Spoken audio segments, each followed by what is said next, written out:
How to get Ezio in Raid Shadow Legends.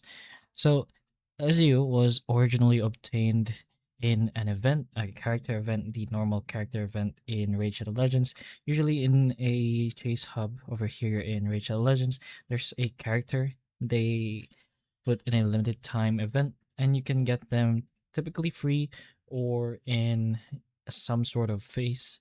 And around summer last year, I suppose, Ezio was included in one of the characters. So another limited time character sort of event.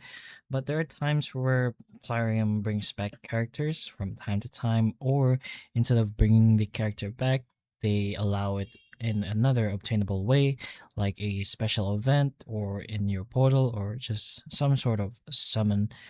But if you were wondering how you were able to get your Ezio, basically just logging in for 7 days and you will get a character. Same with Dorothy right now. So you had to be active that time in order to get Ezio. But the overall Ezio chase availability was actually around January 8th, not last year, but around the beginning of 2026. And the original free login route has already ended since it is currently already August.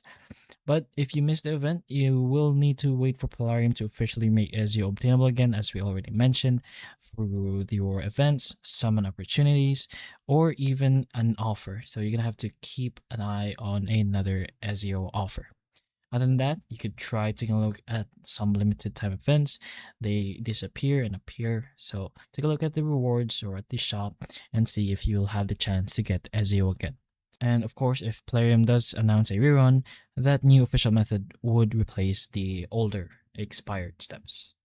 But those are a few things you can put in mind if you're planning or wanting to get Ezio in Raid Shadow Legends. So hopefully this video does help.